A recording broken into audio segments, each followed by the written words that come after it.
contexto de ensino médio, o que é areia? É aquela areia branca.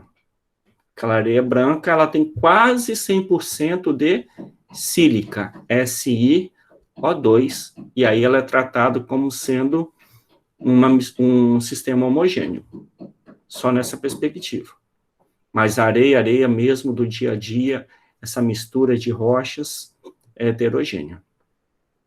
Mas se vocês virem um sistema assim, um exercíciozinho, livro de ensino médio, sistema formado por água, areia e prego. 3 fases, 3 componentes. Quais componentes? Areia, né, quartzo, água e ferro. E 3 fases também. Inclusive, tem uma questão que às vezes é cobrada, vou colocar aqui para desenhar aqui para vocês, que é o seguinte.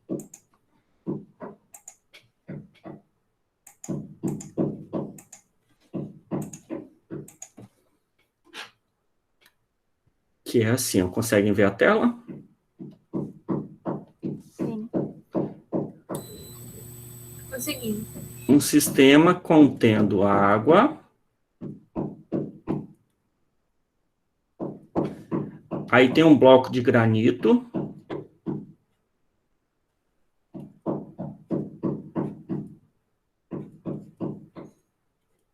e areia.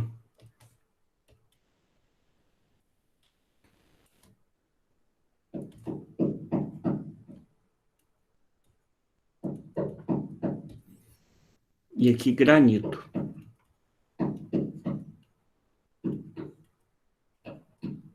Aí pergunta o número de fases e o número de componentes.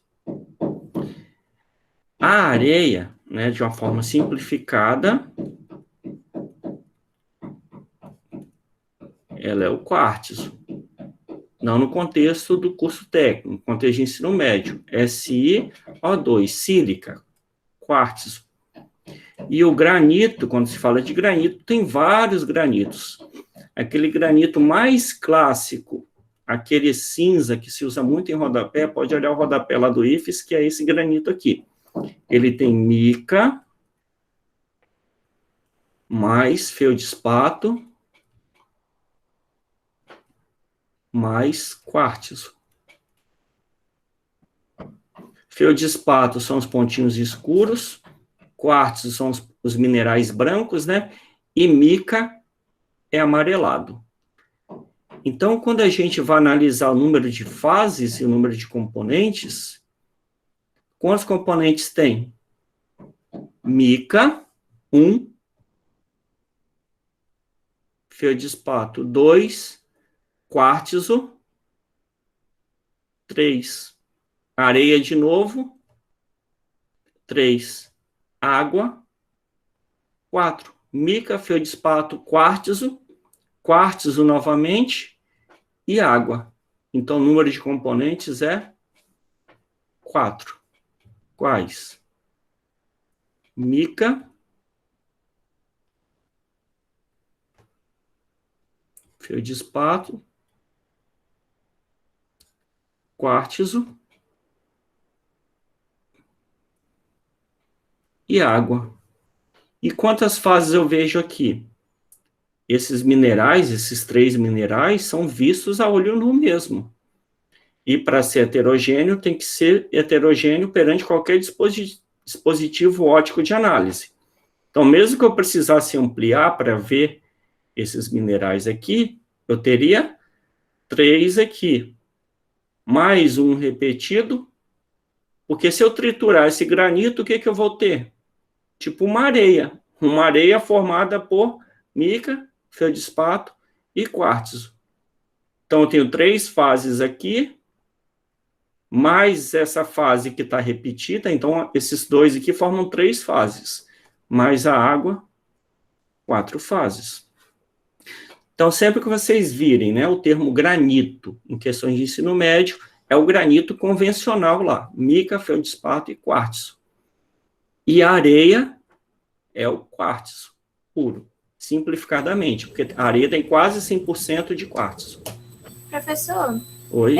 Então, tipo assim, mesmo que seja a mesma substância, o quartzo, e ele está separado, no caso a areia, e o outro quartzo está no granito, Uhum. não consideraria outra fase, né? Mesmo a Não, não. separada. Porque uma fase pode ser dividida em inúmeras porções. Porque se fosse assim, se eu tivesse um sistema só com areia, você vai dizer que é uma fase só, você não vai contar os grãos. Se eu tenho água com um prego, são duas fases. Água com 5 pregos, são duas fases. Uma fase é água, a outra fase é ferro. E a fase ferro está dividida em 5 porções. Uma fase é areia, dividida em milhares de porções. Entendeu? Uhum. Obrigada. Por nada.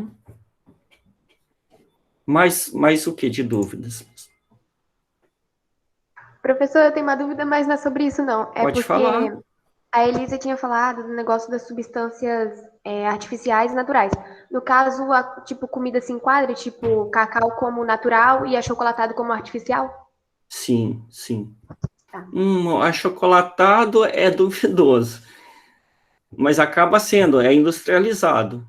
Mas assim, Uhum. o cacau que está presente no achocolatado, ele acaba sendo natural ainda, que nada mais é do que o cacau torrado em pó, né? Uhum. Mas ele acaba que ele passou por um procedimento, né? Na verdade, o que seria natural? A fruta do cacau. Já o cacau em pó, ele passou por um processo de torra, de moagem, torrou e já transformou a matéria, já não é natural. É de origem natural, mas não é natural. Igual o plástico, é derivado do petróleo, mas não é natural, é artificial. Uhum. Poderia ser como artificial nesse caso, né? Apesar do cacau não ser fabricado em laboratório, mas ele foi produzido a partir da torrefação do cacau, né? Então Então, no seria caso, artificial. a fruta é natural Natural, e... não teve intervenção nenhuma do Uhum. homem. Agora, se a gente começar a torrar cacau, torrar café, já teve a intervenção humana. Tá bom, então. Então, a gente pode fazer tudo de comida. Não, faz isso Não tá não. comido, Vocês gente. querem ajuda para encontrar É coisa? porque o que acontece, o senhor colocou os exemplos, e os exemplos que o senhor colocou são os únicos que eu conheço. Então, Não, essa mas comida. eu coloco isso para forçar vocês a pensarem. O senhor colocou tipo fusão de alguma coisa, ebulição, eu fiquei, meu Deus, e agora? O que eu conheço é a fusão dos negócios. Se você começar a falar cacau torrado, café torrado, amendoim torrado, deu tudo na mesma. Morango. Professor torrado. Você quer ajuda em quê? Em artificial? Uhum. Nesse negócio assim. Medicamentos, a maioria dos medicamentos, os defensivos agrícolas, os metais, plástico. Vai olhando ao seu redor aí, mas o que é artificial? Professor, eu Oi? coloquei assim, eu tava fazendo, e Ventilador. aí eu pensei assim, eu não sei se vai valer, por isso que eu quero perguntar. Eu coloquei tinta no natural, porque existe tinta natural, e eu pode colocar Uhum, tinta artificial, porque pode. algumas são feitas Aham. só com material artificial. Tinta com pigmento, né? As Mas aí, É, eu tintas fiz parecido indígenas também. lá, Coloquei lã como naturais. natural. mas aí pode colocar nas duas categorias, então. Então, tem as tintas naturais, tipo urucum, pode ser um Sim, corante, aquelas indígenas, e tem as sintéticas mesmo, esses corantes, corante alimentício, corante usado em perfumaria, corantes diversos. mas então serve nos dois. Serve. Só especificar, né? Tinta natural, tinta artificial. Corante, né? Professor, precisa Oi? ser, tipo, parecido, de igual cacau, chocolate, esse negócio, tipo, precisa ser parecido ou posso colocar, tipo, coisa aleatória, igual Não, diversificado é mais natural? interessante, Ah, né? Porque se você disser cacau torrado e café torrado, é a mesma coisa, pode-se dizer. em termos de raciocínio, né, não está diversificado. Vamos pegar todos os grãos e torrá-los para colocar Vamos no torrar, química. baioco Vamos torrar torrado. tudo. Eu acho que assado é melhor. Pode ser. Eu sou bom de qualquer jeito. Era o que eu precisava às 10h34 da manhã para começar meu dia bem. Mais alguma coisa, pessoal?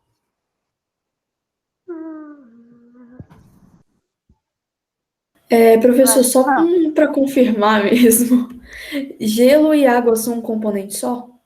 Uma substância só. Tá, então não tô ficando doida. Obrigada. Elas formam duas fases. Professor, Sim, com certeza. eu estava na questão 4, e aí falou do naftaleno, né? Que tem as bolinhas de naftalina, e ele falou que ele colocou na água. E aí ele perguntou se era sublimação. Aí eu pesquisei e vi que, tipo assim, mesmo se você não colocar na água, a naftalina ela feita sob pressão, e quando você coloca no ambiente, ela vai sublimar de qualquer jeito. Mas aí continua sendo sublimação, né? Só um instantinho que eu vou abrir a questão aqui. Calma aí.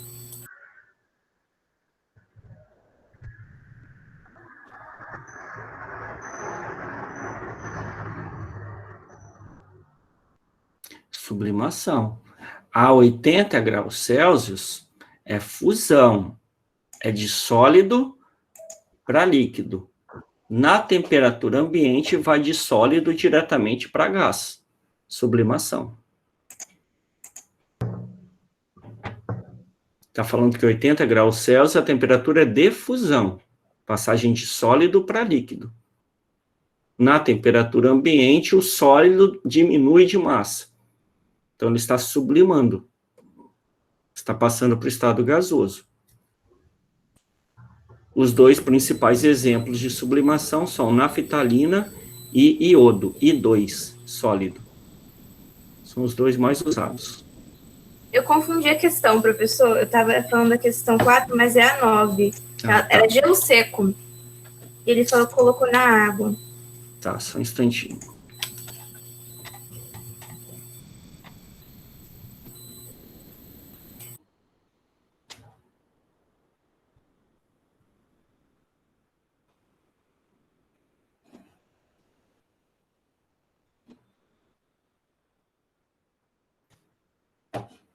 Então, gelo seco é gás carbônico sólido.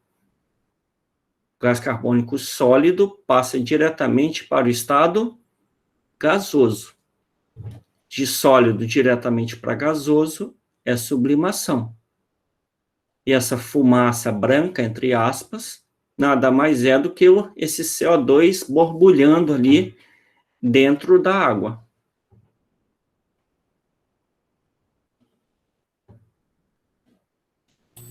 Entendi. Deixa eu dar só mais uma lidinha aqui.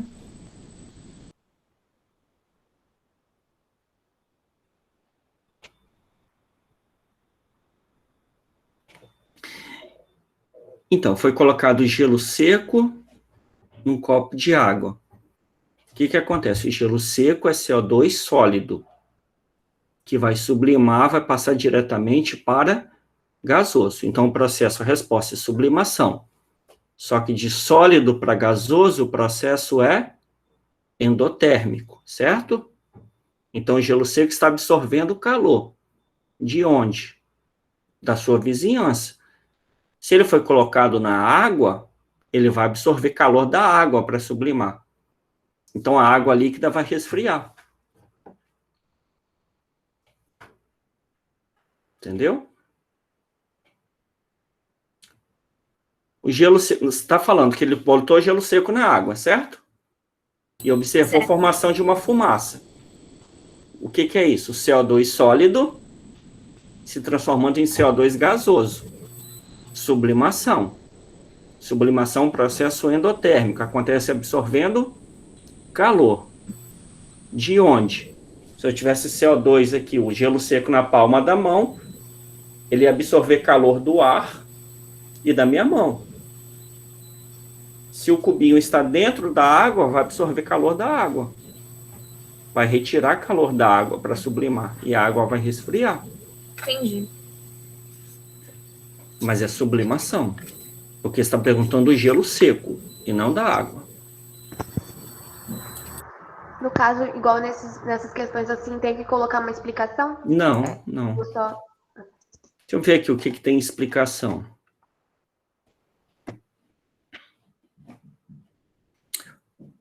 Por exemplo, ó, a questão 11. Pode marcar a resposta, mas só indicar aqui no gráfico, circular no gráfico os valores, por exemplo. Como é que eu cheguei nessa resposta? Marca aqui no gráfico o intervalo de tempo, alguma coisa assim. Essa questão 8. Por exemplo, oxigênio aqui, ó.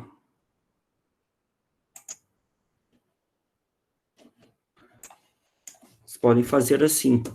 Por exemplo, a questão 8.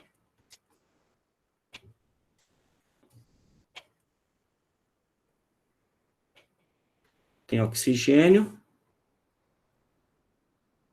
temperatura de fusão, temperatura de ebulição. Temperatura de fusão, menos 218,4. E temperatura de ebulição, menos 183 graus Celsius. Aí, qual o estado físico dessa substância na temperatura ambiente? Bom, abaixo da temperatura de fusão é sólido. Acima da temperatura de ebulição é gás.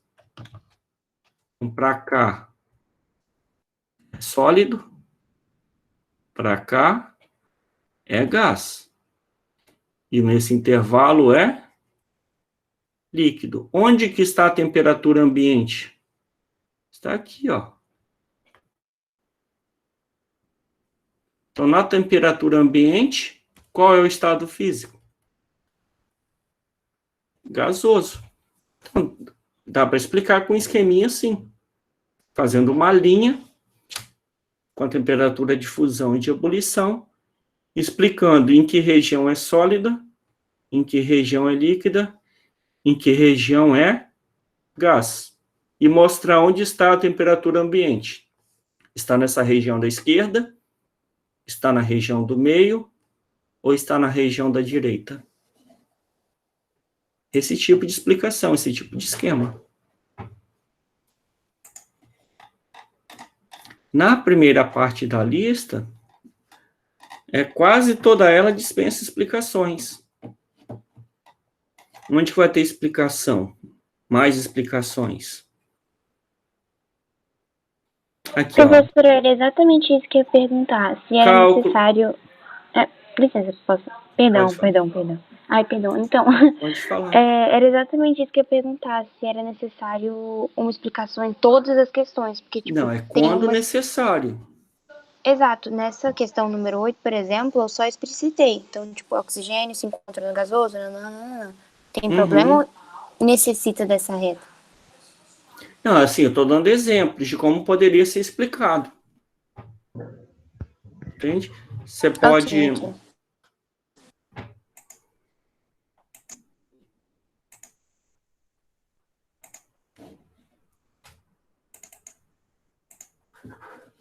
Por exemplo, você poderia pegar aqui, ó, na questão 8, e fazer assim, ó.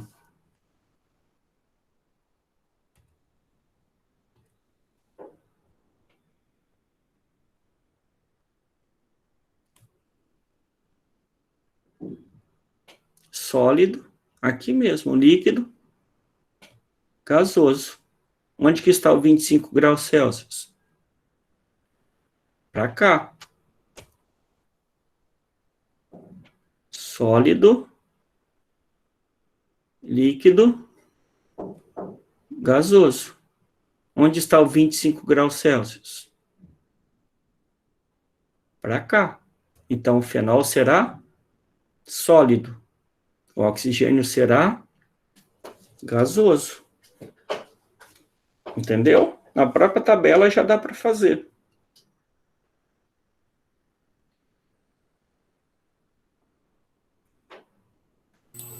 Professor, eu acho que você não está vendo aqui, mas o Augusto levantou a mão. Eu acho que ele quer falar. É porque quando eu mudo de tela eu não vejo. Pode falar, Augusto. Tá. Desculpa. É que eu ia perguntar, tem alguma substância que ela não no estado sólido ou líquido de jeito nenhum? Mesmo se você chegar no 0 Kelvin, assim, não chega de jeito nenhum? No estado sólido, Aham. os gases dificilmente vão chegar no estado sólido. No líquido chega. No sólido, na prática, não. Porque a gente não consegue, na prática, chegar no 0 Kelvin. Obrigado. Por nada. E, para complementar a sua pergunta, lembrando que você pode reduzir a temperatura, mas você também pode reduzir alterando a pressão. Então, para favorecer a formação de um sólido, de um gás se transformar em sólido, deveria reduzir a pressão, aumentar a pressão e reduzir a temperatura. Porque essas temperaturas de fusão e de ebulição que você está vendo aqui na tabela do exercício 8, por exemplo, é na pressão ambiente. Na pressão de 1 atmosfera, a temperatura de ebulição da água é 100 graus Celsius. Lá no Everest, não é. Lá no topo do Everest, a temperatura de ebulição não é 100 graus Celsius. É menor do que 100. Porque a pressão lá é menor do que 1 atmosfera.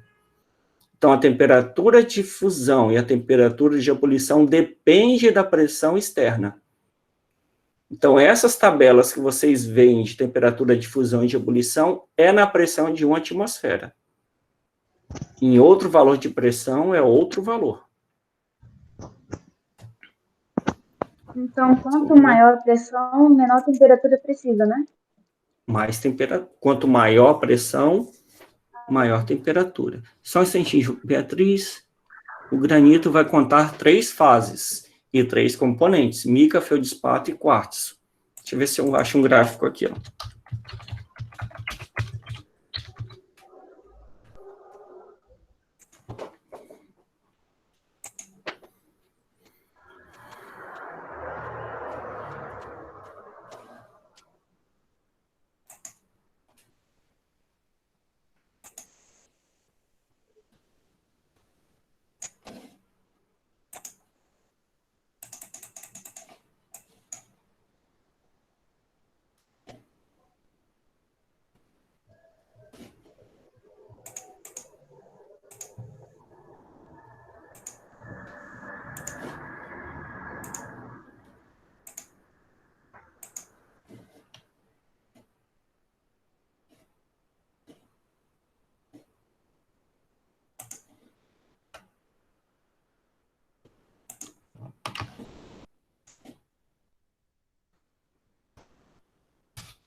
Conseguem ver esse gráfico? Sim. Sim. Pessoal, aqui é mais na física. Olha só. Esse é um diagrama de mudança de estado físico. É um gráfico da pressão. Nesse caso, está expresso em milímetro de mercúrio, em função da temperatura. Nessa região aqui, a substância é sólida. Nessa região é líquida. E nessa região é gás. 760 milímetros de mercúrio é a mesma coisa que 1 atmosfera, que é a pressão ao nível do mar. Então, vamos acompanhar nessa pressão, 760 milímetros de mercúrio. Aqui é sólido, certo? Aqui é líquido. Em que temperatura a substância passa de sólido para líquido? Quando a pressão for 1 atmosfera, ao nível do mar, a água passa de sólido para líquido numa temperatura de 0 graus Celsius. e ao nível do mar, a água passa de líquido para gasoso numa temperatura de 100 graus Celsius. O que acontece no topo do Everest?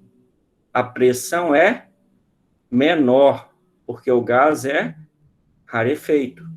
Se lá no topo do Everest a pressão é menor, aqui, por exemplo, qual é a temperatura de ebulição? 95, por exemplo. Menor do que 100. Se a pressão no topo do Everest é menor, a temperatura de ebulição é menor. E a temperatura de fusão é um pouco maior. A água sofre sublimação? Na pressão ambiente, não. Já ouviram falar de sublimação da água no dia a dia? Não, por quê? Na pressão ambiente, a água passa de sólido para líquido, de líquido para gás. Para ter sublimação, tem que passar de sólido para gás. A água pode sofrer sublimação? Sim, mas em valores de pressão muito baixos. Se eu abaixar a pressão aqui, ó, vou botar aqui 3 milímetros de mercúrio, é quase zero, pressão muito baixa. Se eu for aumentando a temperatura, quando chegar nesse ponto aqui, a água passa de sólido diretamente para gasoso. Mas a água só sofre sublimação desse valor de pressão 4,5 aqui para baixo, ó, de 4,5 para baixo. Aí cada substância tem um diagrama de mudança de fase característico, que é diferente desse. Essa curva aqui pode vir mais para cá, numa substância, pode vir aqui mais para cima, essa curva aqui mais para cá. Aí cada substância tem um diagrama de mudança de fase. Aí a gente tem que interpretar cada substância. Dúvidas aqui?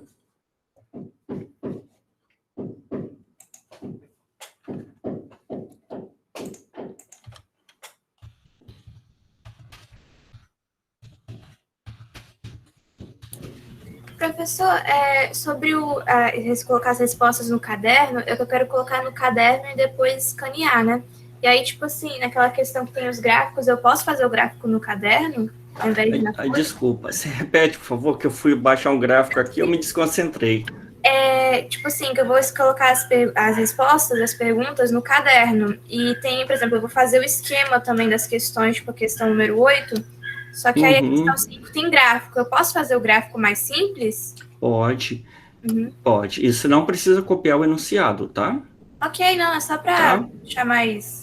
Pode.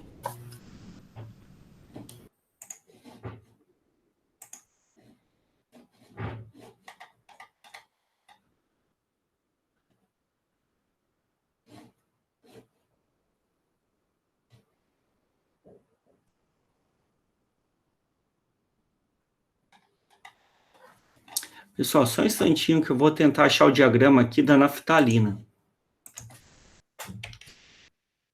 Ou naftaleno.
Vocês estão vendo esses dois gráficos aqui?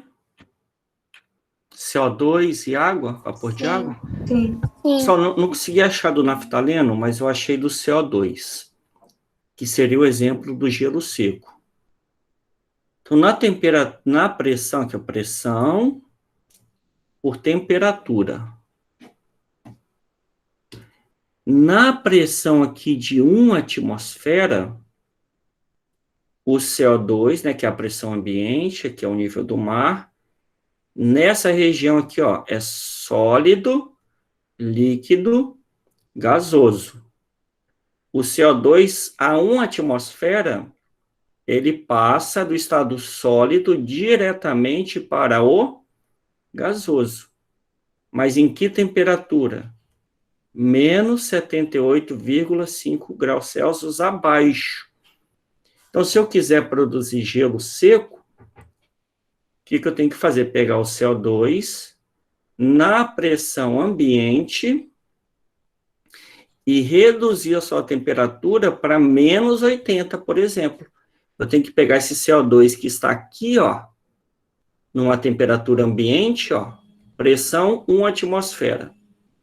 Temperatura 31,1. Temperatura ambiente. Vou reduzindo, até a sua temperatura ficar abaixo de 78,5, de menos 78,5. Aqui o CO2 será sólido e na pressão ambiente. E de sólido vai passar diretamente para gasoso. Então, se vocês observarem, o CO2 na pressão ambiente, ele pode sublimar. A água não.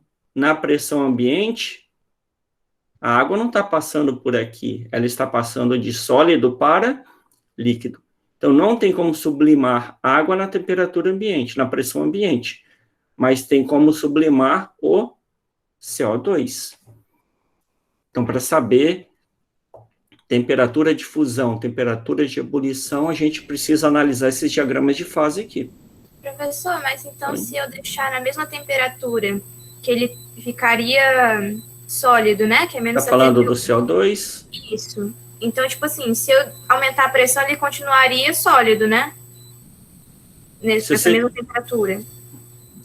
Vai lá, me fala a temperatura. Menos 78,5? Isso, ele ficaria sólido, né? Você está aqui. Se você aumentar a pressão, ou seja, você pode fixar essa temperatura também. Se você aumentar a pressão, ele fica sólido. Se você diminuir a pressão, ele fica gasoso. Você pode andar no horizontal, mudando a temperatura. Pode andar na vertical, mudando a pressão. Ou mudar os dois ao mesmo tempo. Enfim, você tem que me dizer um valor de pressão e temperatura. E olhar onde que está aqui no gráfico. E exatamente sobre a curva é a mudança de estado físico, né? Que são aqueles patamares que a gente viu no gráfico de fusão e de ebulição. Justamente nessas curvas aqui, ó. Para água, 1 atm, fusão, 0 graus Celsius. Ebulição, 100 graus Celsius.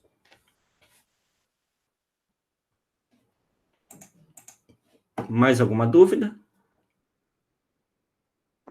Professor, no caso, então, eu tenho que analisar aonde está pedindo a pressão e a temperatura para me saber onde ele está no gráfico? Por exemplo, se a pressão está 1 atmosfera e a temperatura menos 56,4, no caso, ele está no gasoso. Você está falando de CO2? É. Pressão 1 atmosfera e temperatura? Menos 56,4. Está gasoso. Aí, no caso, então, ele pode andar para qualquer lugar dentro dessas limitações da pressão e da temperatura. Sim.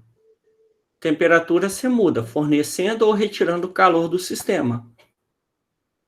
E a pressão você altera se você tiver um sistema de pistão-cilindro, por exemplo, para pressionar ou aliviar a pressão sobre a substância.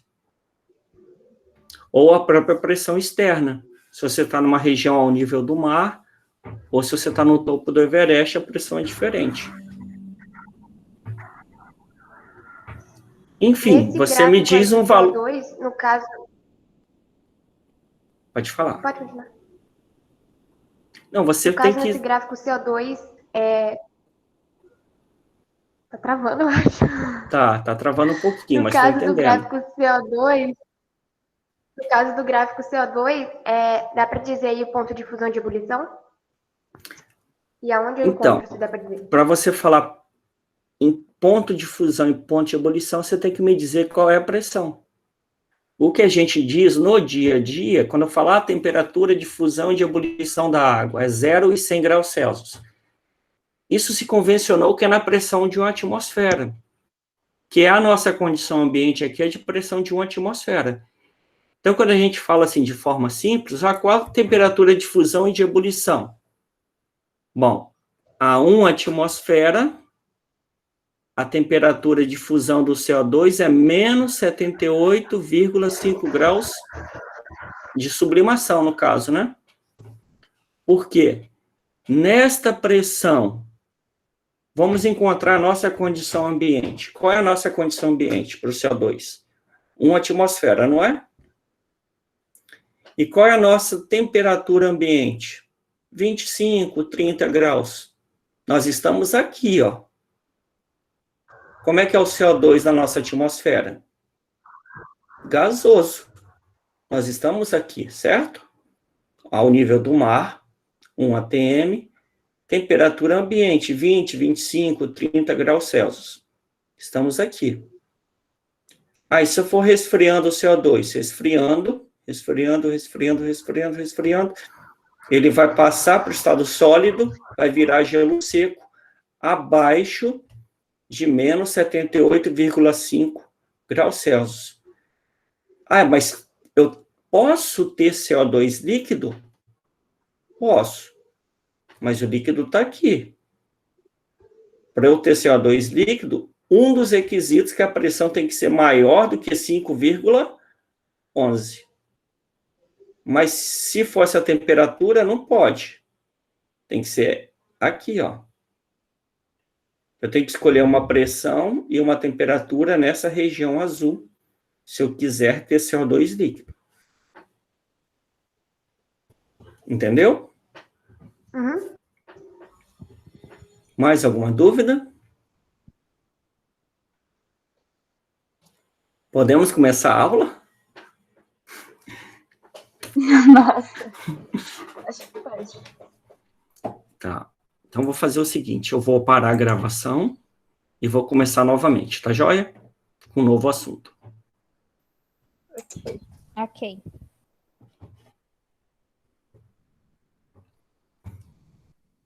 Larissa, cadê você? E a areia, gente? Já falei. Oi, eu tô aqui. Você tem disponibilidade para a gente conversar depois do almoço? Que horas, mais ou menos? 1h30, 2, coisa rápida, para eu te explicar sobre a disciplina. Acho que sim. Se não, mas tem que me confirmar. Se você não tiver, não tem problema, não.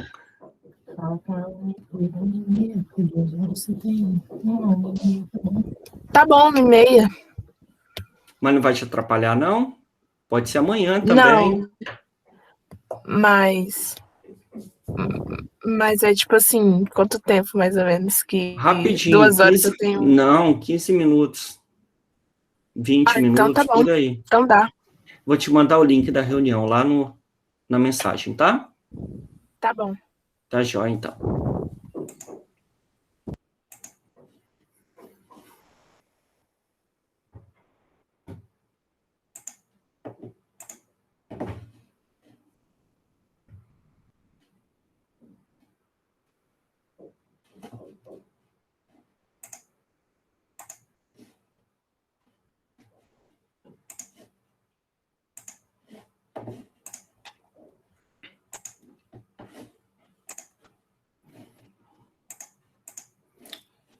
Pronto?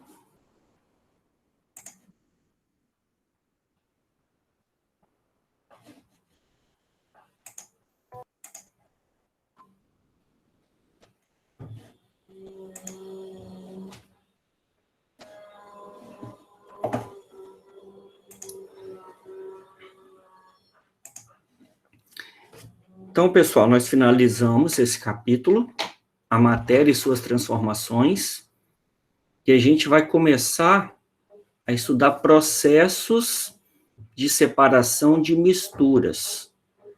São vários processos. Muitos são bastante simples, rudimentares, e alguns, como a destilação fracionada, a cromatografia, são processos mais elaborados, e aí eu vou explicar com mais detalhes. Então, o que é um processo de separação? E por que que eles devem ser utilizados? Então, ó, na natureza, raramente nós encontramos substâncias puras. Por exemplo, o enxofre, ele é obtido em regiões vulcânicas. Licença, professor. Oi, pode falar.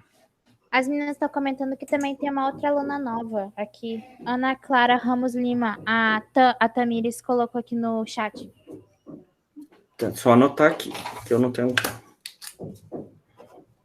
Ana Clara, você pode conversar? 1h30? Posso sim, professor. Tá, eu vou te mandar o link numa mensagem lá no Moodle. Você sabe olhar? Sei. Tá, jóia, então. Ô, professor, esses slides que você está mostrando aí já tá no AVA? Eu vou colocar no máximo até amanhã, tá? Beleza. Eu vou organizar algumas coisas aqui.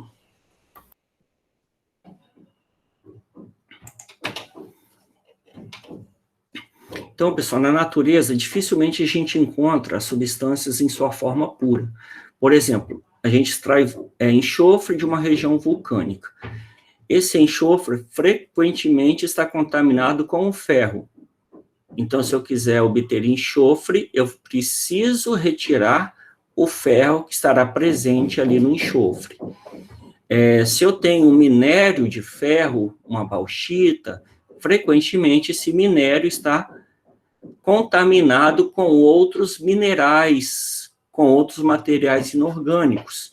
Então, eu posso aplicar um processo de flotação para poder separar o minério de suas impurezas, porque eu vou produzir metais a partir do minério, e não a partir das impurezas que estão presentes no minério. Se eu tiver uma planta medicinal, um extrato dessa planta vai ter centenas de substâncias, mas geralmente uma ou duas substâncias que possuem o princípio ativo, anti-inflamatório, antibiótico, fungicida. Então, para eu separar essa uma ou duas substâncias, eu vou precisar empregar um processo de separação. Então, como as substâncias são encontradas impuras, em sua forma misturada, eu preciso empregar um processo ou uma sequência de processos de separação para obter essas substâncias puras, separadas. E é importante dizer que esses processos, eles não alteram a composição das substâncias. Se eu tiver A, B e C misturados, eu terei A, B e C separados. Ou seja, as substâncias que antes estavam misturadas, agora estão separadas, mas continuam sendo A, B e C.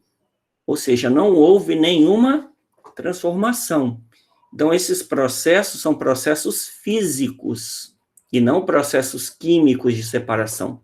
São processos que separam a substância sem alterar a sua constituição. Então, esses processos de separação podem ser chamados de análise imediata, desdobramento, de desdobrar, de separar, ou fracionamento, de fracionar também, de separar. Então, seria mais ou menos isso daqui. Eu tenho água e sal misturado. Se eu fizer uma análise imediata, um desdobramento ou um fracionamento, eu terei a água pura de um lado e o NaCl do outro. Continua sendo água e sal, só que agora separados. E para eu escolher o melhor método de separação de misturas, ou a melhor sequência de métodos de separação, é importante eu conhecer algumas características da substância, como a solubilidade, a volatilidade, a densidade, o magnetismo, o ponto de fusão e de ebulição. Por exemplo, numa mistura de enxofre com ferro, é importante saber que o ferro é atraído por um ímã, e o enxofre não. Então, se eu passar um ímã pela amostra, o ferro será atraído, e o enxofre não. E assim eu consigo separar.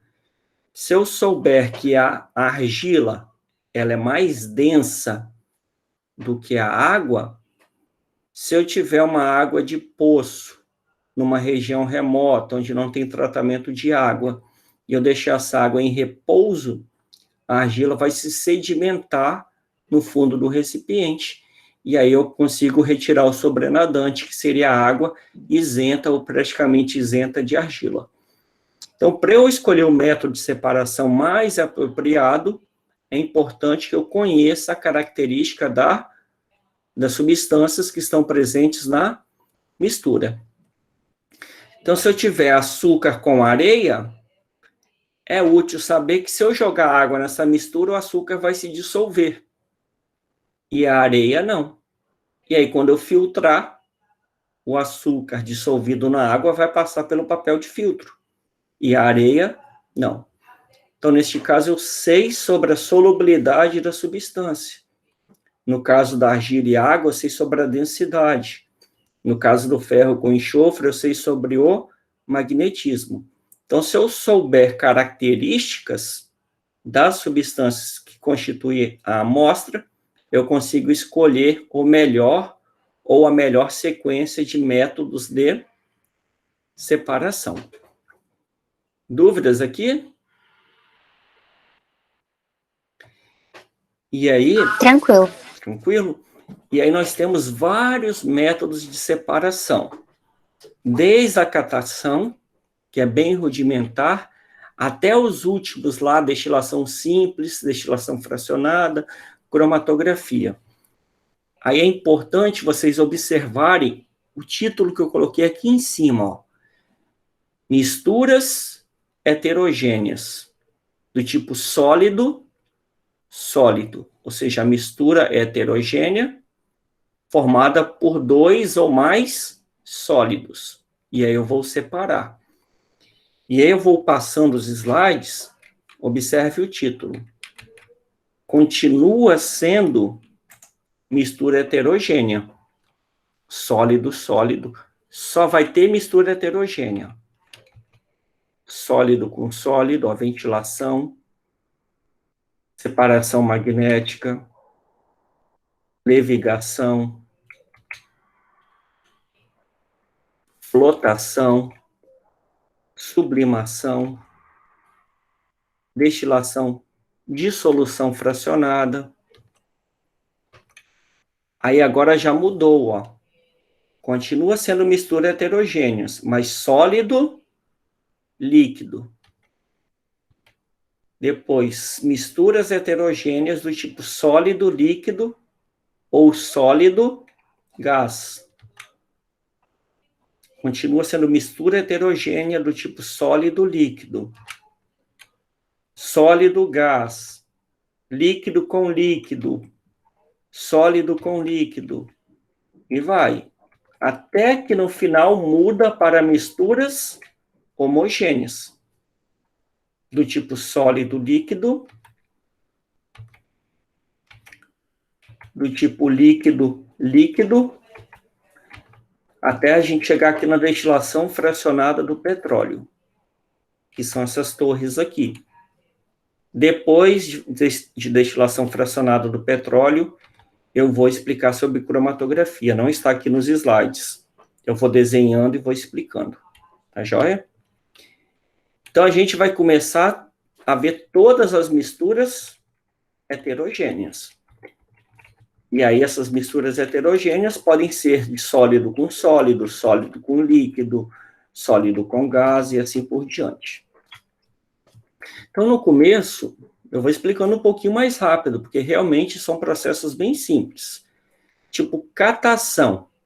É um processo bem rudimentar. Para separar sólido de sólido. Por exemplo, separar a vagem de sua casca. Ou escolher feijão, separar o feijão de eventuais pedrinhas que estejam ali presentes. Ou catação do lixo. Catar, recolher o lixo que é reaproveitável. Uma mistura de lixo, né? Lixo seco com lixo úmido, e aí garrafa PET, pedacinhos de metais, tudo que for papel, tudo que for reaproveitável pode ser catado dessa esteira aqui. Então, processo simples de catação. Aí, simples, pessoal, não significa que ele não tenha sua importância. Não é um processo automatizado, não é um processo rápido, não é um processo que eu aplico em todas as situações, apesar de rudimentar, ele ainda tem a sua utilidade. Existem sistemas mais eficientes de separação de lixo? Certamente tem, mas a catação também é um procedimento utilizado. Eu vou separar pedrinhas do feijão? Em casa, sim. Separo com a mão. Agora, em escala industrial, tem que ter algo mais aprimorado, usando a densidade, talvez, já que o grãozinho de pedra ele é mais denso do que o grão de feijão. Peneiração ou tamização. É para separar sólidos do mesmo tipo ou de tipos diferentes, mas sólidos que tenham diferentes granulometrias. Separar areia, grão mais grosso, do grão mais fino, ou separar a areia de brita. Brita, pedaços maiores, areia, pedaços menores. Então, podem ser dois sólidos do mesmo tipo ou de tipos diferentes. E aí, ao invés de uma peneira somente, pode ser utilizado também um conjunto de peneiras sobrepostas. Essas peneiras aqui, muito utilizadas em laboratório de análise de solo. Elas são empilháveis. Então, a gente coloca várias peneiras empilhadas.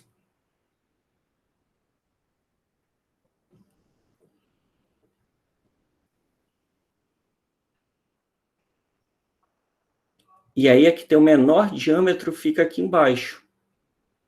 0,2 milímetros, 0,4, 0,6,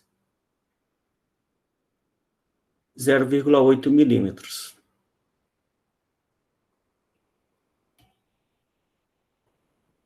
E aí,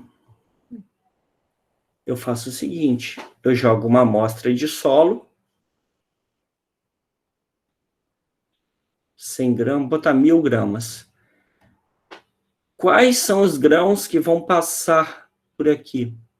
Todos que tiverem diâmetro menor do que 0,8. Então, quem tiver diâmetro 0,8 ou maior, vai ficar retido aqui. Quem for menor que 0,8, passa. Quem vai ficar retido aqui? Quem for maior do que 0,6 e menor do que 0,8. Mas quem é menor do que 0,6 passa. Fica retido aqui quem tem diâmetro entre 0,4 e 0,6. Menor que 0,4 passa. Maior que 0,2 é retido. E quem tiver diâmetro menor do que 0,2 milímetros, vem parar aqui no fundo. Eu coloquei... Professor, é basicamente o mesmo jeito que funciona esse método aí de peneiras, tipo, sobrepostas.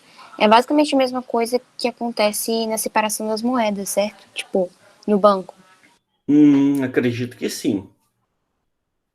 Porque eles têm um sistema lá que eles basicamente separam as moedas Sim. assim, tipo, eles vão jogando e aí pelo tamanho da moeda, ela vai entrando nos buraquinhos diferentes. Eu já vi um sistema assim. É o mesmo princípio, né? Não é exatamente uma peneira lá, mas como se fosse, né? Não tem o formato convencional, mas não deixa de ser uma peneira. As moedinhas vão tudo entrando na vertical assim. Tipo, elas vão rolando e ela só cai no buraquinho que ela couber. E aí, pessoal, depois que eu coloquei 1 quilograma de solo, eu posso depois coletar essas porções aqui e medir a massa. E aí eu posso classificar o solo quanto à granulometria. Se é um solo com partículas menores, se é um solo com partículas maiores. Se for um solo que predomina partículas pequenininhas, ele retém mais a água demora mais em filtrar. Se for material com partículas maiores, a água se infiltra mais rapidamente. E aí dá para fazer uma análise granulométrica do solo, utilizando esse kit de peneiras aqui. Dúvidas? Tranquilo. Ventilação, mistura heterogênea, sólido, sólido. Separar o arroz de sua casca. Eu tenho arroz e a casca, e aí eu pego a peneira e jogo. Quando eu jogar para cima, tanto o arroz quanto a casca, eles vão para cima. Só que agora eu não estou falando nem de densidade, eu estou falando de massa. Como o grão do arroz tem uma massa maior do que a da casca, o vento consegue carregar a casca, mas não carrega o grão. Aí o grão de arroz cai de volta na peneira e a casca é carregada pelo vento, igual nessa imagem 2. E aí a gente vai repetindo esse ciclo de jogar o arroz para cima, o vento vai carregando a casca, porque a massa da casca é muito pequenininha, e o grão que tem uma massa, né, maior do que a casca, acaba voltando para a peneira. Ele não é facilmente carregado pelo vento. Já a casca, sim. E aí eu consigo separar o grão da casca utilizando ventilação. Ok? Separação magnética. 2 exemplos bem clássicos. Aqui nós temos uma região vulcânica.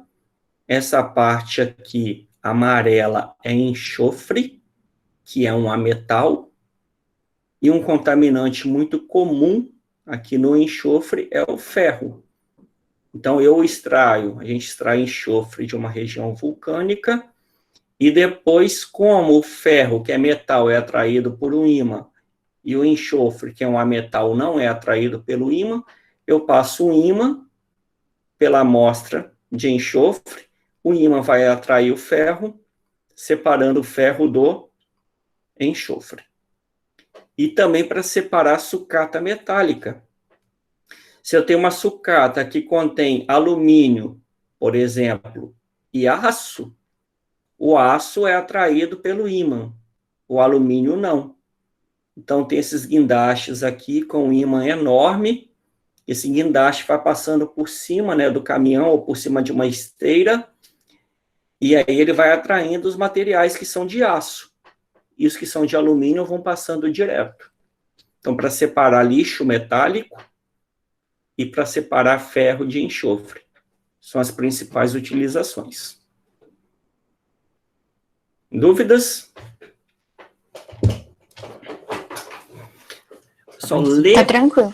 levigação. Esse aparato aqui se chama, não sei se é bateia ou bateia que se pronuncia. Mas eu falei bateia. Bateia? É. Tá, obrigado. É utilizado em região de garimpo. Ele é um disco côncavo, né? Como se fosse uma esfera. A gente corta o tampo da esfera aqui. Aí fica essa parte côncava aqui. Não tem nenhum orifício aqui, nada disso. Como é que é feito? Nós temos uma região de garimpo aqui, um rio, e essa bateia, ela é passada no fundo do rio. Aí esse cascalho do fundo do rio, a gente raspa com a bateia e retira o cascalho aqui do fundo do rio. Eventualmente, pode haver uma pepita de ouro aqui, ou ouro em pó, fragmentozinhos de ouro, que se colocar mercúrio, o ouro se aglutina. Enfim, no meio desse cascalho, pode haver um pedaço de ouro, uma pepitazinha de ouro. E o que nós temos aqui?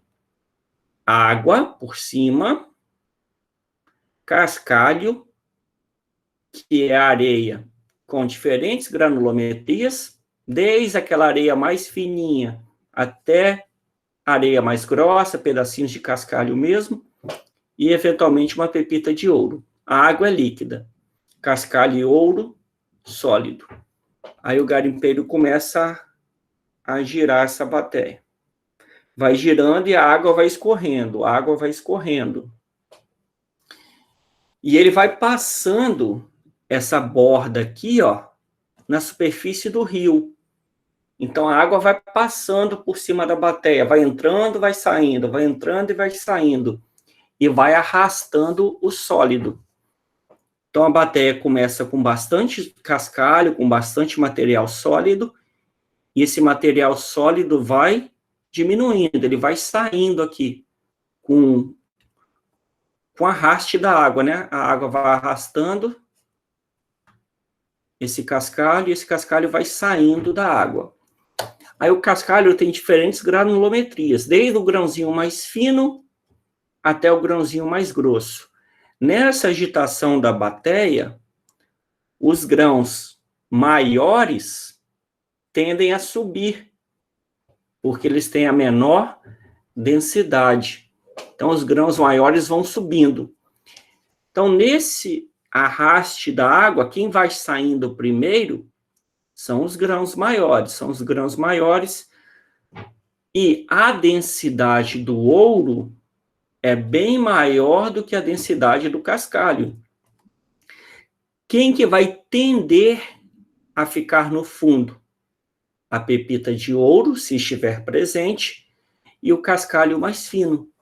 Então, no finalzinho desse procedimento, vai sobrar um cascalho fino aqui, uma areia fina do fundo do rio. E aí tem que procurar se tem uma pepita de ouro aqui, para poder retirar.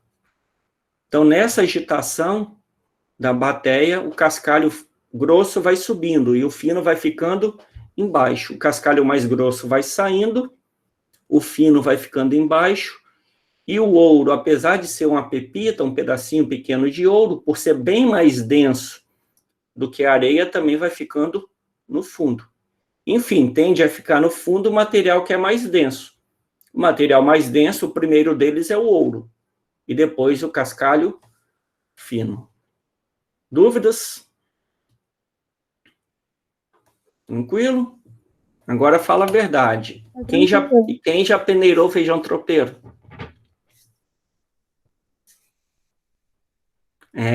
Que esperta, hein? Você pega a bacia de feijão tropeiro e vai balançando, vai balançando, vai balançando. Quem que vai subir? Quem tiver densidade menor, vai subindo só linguicinha, bacon, a parte boa. Só raspar o feijão tropeiro por cima. Nossa, nunca ouvi falar disso. Não faz isso não, que é muito feio, tá? Não vai fazer isso não. Eu prefiro feijão. Eu gosto tanto de feijão. Micha. O bom do feijão tropeiro é a mistura entre os acompanhamentos e o feijão. Se for para comer os dois por frito, linguiça, bacon, põe no prato e como. Não, mas aí é só a partezinha de cima. O bom é a mistura. Porra, uma vez. Mas estudante não tem noção de nada não, tá? Quando eu estudava, o cara do restaurante chegou. Você tá pescando aí, rapaz? No feijão tropeiro. A pipoca, a mesma coisa, tá? Densidade é massa sobre volume. Se a gente admitir que os grãos de milho são idênticos, ou seja, tem a mesma massa todos, quando eles estourarem, o grão maior né? O que tiver o maior volume terá menor densidade. Quanto maior densidade e volume são grandezas inversamente proporcionais. Se todos os grãos forem idênticos, tiverem a mesma massa, e isso quase é verdade, porque eles são bem parecidos mesmo, quanto maior for o grão da pipoca, quanto maior for a pipoca, menor é a sua densidade. Quando a gente balançar, só as pipocas maiores sobem. Professor, desculpa, aqui a Marcela falou que ficou mudo para ela e que ela vai entrar e sair de novo, tá? Tá joia. Manda ela fazer barulhinho.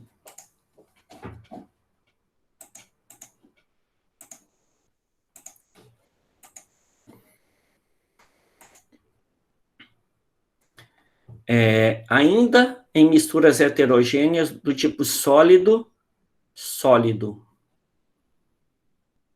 Se eu tiver areia mais serragem, é útil eu saber que nem a areia, nem a serragem são solúveis em água. E que a areia é mais densa do que a água, e que a serragem é menos densa do que a água. Então, quando eu acrescentar água no meio, a areia, que é mais densa do que a água, vai se sedimentar. E a serragem vai flotar. Flotar é flutuar. E assim eu separo serragem de areia, colocando um líquido que tem uma densidade intermediária entre a serragem e a água. Então, flotação, flotar, de flutuar. Ok?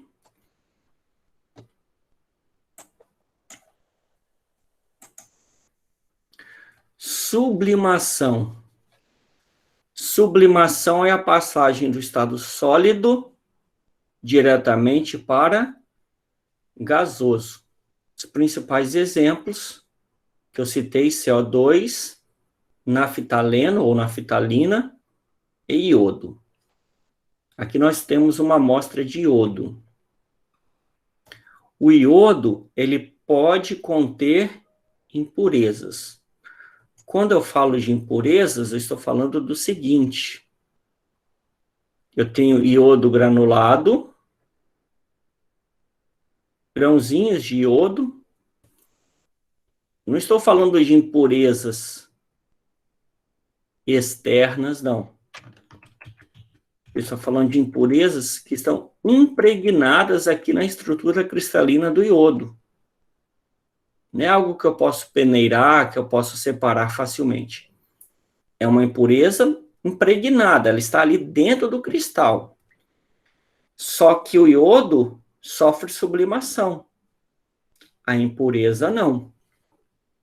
Então aqui eu tenho um kit de aquecimento. Um bico de Bunsen, que é esse fogareiro, um tripé, que é o suporte, e uma tela de amianto, essa grade de aço com amianto, que é o material que vai possibilitar um aquecimento mais uniforme do sistema. E aí eu coloco no becker, né, que é esse copo de vidro temperado, uma amostra de iodo com impurezas, coloco um vidro de relógio aqui em cima e começo a aquecer. Quando eu aquecer, o que vai acontecer com o iodo? Vai sublimar. Vai passar para o estado gasoso, de sólido diretamente para gasoso. Aí esse gás vai subindo. À medida em que ele vai subindo, vai se afastando da fonte de calor e vai diminuindo de temperatura. Quando esse gás encontrar esse vidro de relógio que está numa temperatura menor, vai ressublimar, ou seja, vai voltar para o estado sólido. Então, aqui nós temos iodo ressublimado. Quando esse iodo ressublimou, ele se livrou das impurezas, porque o iodo sublimou. a impureza continuou aqui embaixo. Em seguida, ele ressublimou. Tanto é que se a gente for comprar esse reagente iodo, tem escrito no frasco iodo ressublimado, que nada mais é do que iodo purificado, iodo puro, iodo com alto teor de pureza. Dúvidas? Professor, a cor do iodo é roxa mesmo? Ou... É porque ele está aquecido aqui, ele é meio acastanhado. Ah, tá. E aqui, pessoal, uma impressora sublimável. Como é que ela funciona? Ela é tipo toner mesmo, né? E a tinta, a pigmentação dela é sólida, em pó. É um pó. Pigmentos em pó. Quando a gente manda o comando imprimir, a impressora vai aquecer o cartucho, vai aquecer o pigmento. E aí o pigmento, quando aquecido, se sublima. Passa do estado sólido para gasoso. Quando passa para o estado gasoso, o pigmento ele sai do toner. Ao sair do toner, ele vai encontrar o papel, ou vai encontrar o tecido. E aí o tecido ou a folha de papel já estão numa temperatura ambiente, já estão numa temperatura mais baixa, não estão aquecidos. Aí quando a tinta encontrar essa superfície do papel, ela ressublima, ela volta para o estado sólido, gerando uma imagem. Então são tintas impressoras de sublimação, ou de ressublimação, nem lembro como é que é o nome. Entenderam o procedimento aqui? Toner, aquece o pigmento sublima, passa do estado sólido para gasoso. No estado gasoso, o pigmento sai do toner, e em seguida encontra a superfície do papel, ou a superfície do tecido, numa temperatura menor. E aí o pigmento ressublima, volta para a temperatura ambiente, volta para o estado sólido, se depositando na superfície do tecido ou do papel. Dúvidas? Entendi. Mas então, por exemplo, existem tintas que evaporam, né, no caso? Sim, tem que ser tinta sublimável. É uma impressora com essa característica, para esse tipo de toner. Uhum. Não posso pegar uma impressora convencional e querer utilizar uma tinta que não foi projetada para ela. Acho que é impressão sublimável o nome, alguma coisa assim. Só queria falar mesmo que a pessoa que inventou isso é um gênio. É um gênio. E para fazer a tinta formar a imagem certinha, tem muito mais coisa.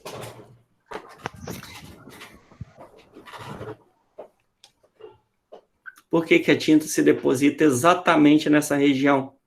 Por que forma o nome Brasil, sem ficar borrado? Essa é a pergunta que eu sempre tive, desde sempre, em tudo, né? Então. Por quê? Depois você pode dar uma lidinha, mas, né, eu, assim, não sei em detalhes também não.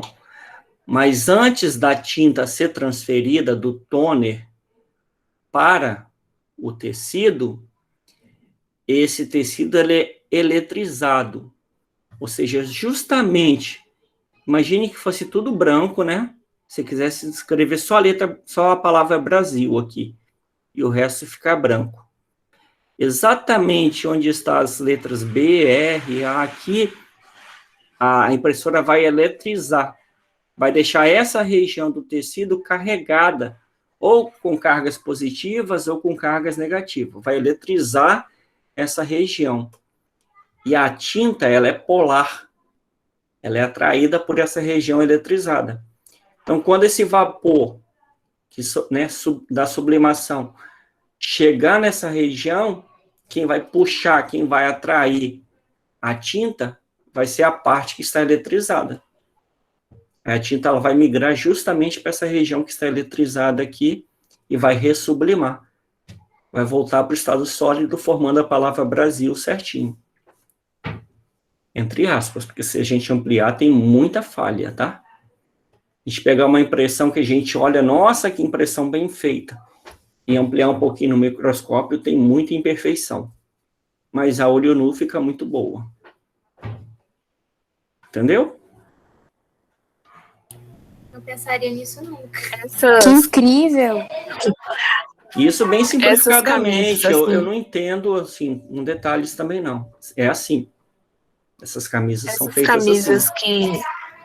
Que a tinta fica tipo um adesivo, é isso daí? Não, aí é silk, é um outro processo. Ah, Eu acho que o funcionamento também é sublimação. Só que ali você tem... Primeiro você vai imprimir a figura, tipo numa transparência, um papel silk. Depois você coloca esse papel em cima da estampa e passa o ferro elétrico. Você transferir da impressão silk diretamente para o tecido. Não é uma impressora. É como se fosse um adesivo. Imprime no papel, imprime a imagem invertida. E depois inverte de novo em cima da camisa. Silk screen. Acho que é isso. Tem até uma tela específica que tem esse mesmo nome. Silk screen. Que usa para estampar, passa tinta por cima. Isso. É um processo interessante. Então, pode ser a tela, né? Que sempre vai formar o mesmo tipo de imagem, né? Uhum. Sempre o mesmo nome. É como se essa tela tivesse uma região que deixa a tinta passar e a outra que não deixa a tinta passar. Vazado. Tipo uma região que é permeável e a outra não. E tem um outro, que é um processo bem parecido, que ao invés de você ter uma tela já pré-definida, você imprime, como se fosse um papel vegetal, assim, você imprime a imagem ali. E depois você põe esse papel em cima do tecido e passa o ferro elétrico, ou um vapor. Aí a tinta sublima. Só que ela já vai estar encostada na superfície do tecido. Aí a tinta se transfere do papel para o tecido. Ok? Podemos continuar? Claro.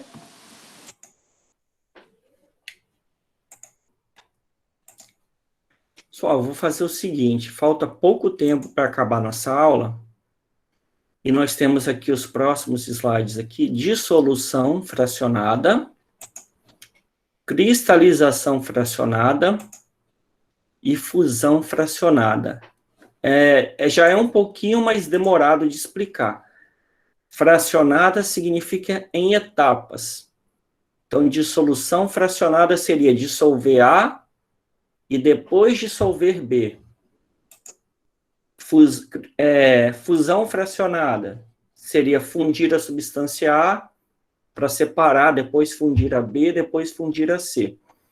Eu queria explicar esses três de uma vez só, já que eles têm raciocínios parecidos. O raciocínio de uma explicação se aproveita no outro, mudando apenas o processo, que é de dissolução, cristalização e difusão. Então, eu vou deixar para amanhã. Então, a gente tem uma aula, aí eu explico isso aqui amanhã, pode ser? Pode. Tranquilo. Então, vamos encerrar por aqui, então. Tá joia? Uhum. Show. Então, vamos peneirar um tropeiro agora e vamos almoçar. Vamos. Joia? Tô com À noite fome assistir um seriado aí com pipoca peneirada também. Vamos ver como é Que que é. fofo. Tchau. Tá joia, então, pessoal. Até amanhã. Tchau, professor. Tchau, professor. Bom, tchau, tchau. Até amanhã. Bom almoço. Professor, obrigada Bye. Pela aula. Obrigado a vocês. Valeu. Tchau, Professor, posso falar obrigado. com você rapidinho? Pode sim. Só Falou esperar disso, o povo rapaz. sair. Nossa, olha. Mas beleza. Tchau. Cadê a Larissa e a Ana Clara? Se quiserem conversar agora também, pode ser. Acho que já saíram, né? Eu Quem ainda que tô pediu aqui. para falar? Quem que pediu para falar comigo? Micaele. Pode falar. Ou é particular? Não, posso falar. Falaram que os professores tinham um dia onde eles marcavam um horário com os alunos para tirar dúvidas. O senhor tem esse horário? Então, tem, só que funciona assim. É porque eu estou respondendo pelo fórum. Uhum. Pelo fórum eu respondo todo dia. Agora, se tiver demanda de um horário de aula presencial, a gente pode marcar. Você só me avisa. Eu vou definir um horário, então, para essa turma. Tá. É porque normalmente é assim. A gente tem um horário de atendimento em cada turma. Isso é variável, depende de quantas aulas cada professor tem, mas vou botar uma estimativa assim, de 1 hora para cada turma. É o usual, né? Se a gente tivesse esse horário, teoricamente, a pessoa estaria disponível 1 hora, uma vez por semana. Ou meia hora, 2 vezes na semana, e não responderia os fóruns. Eu tenho priorizado o atendimento diário. Diário é responder pelos fóruns mesmo, sempre. Agora, se você tiver demanda, se você achar que tem necessidade do atendimento presencial não, síncrono, né? A gente marca. Tá? Aí só você me falar. Aí o senhor teria como de marcar, então? Posso marcar. Eu vou definir um horário, então. Essa semana. Tá joia? Tá. Mas aí você tem que me avisar, tá? Assim, alguém tem que mandar. Ó, essa semana tem demanda de atendimento. Tá joia? Tá bom, então. Tá joia. Mais alguma coisa, pessoal? Não, só. Acho que é só isso. Tudo bem, então. Então, obrigada. Aqui. Por nada. Oi, Larissa. 1h30 e você vai me mandar o link no Moodle, né? Uhum. Você quer que eu te explique aqui já, rapidinho? Pode ser. Tá. Então, Vou projetar a sala. Tchau, tchau. Mas talvez, se fosse marcado, ia ficar melhor. Professor. Eu não sei. Tanto faz, assim, vai ser a mesma explicação. Oi, João. Professor, não tá falando da matéria, porque o pessoal lá no grupo lá tá falando assim que amanhã os pessoal combinaram com eles lá de usar a camisa rosa na quarta, não sei por quê. Aí estão falando se você poderia usar também, pra combinar. Posso. Não sei se Tá vou bom, ter a vou avisar rosa, pra eles. mas eu pego a que tiver a cor mais próxima. Tá bom. Vou avisar pra eles. Joia? Valeu, professor. Valeu.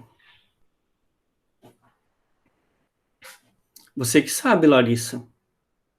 Na verdade, só é te mostrar a sala, te falar das atividades avaliativas que estão em andamento, o que a gente já estudou, o que está pendente, e a distribuição de pontos.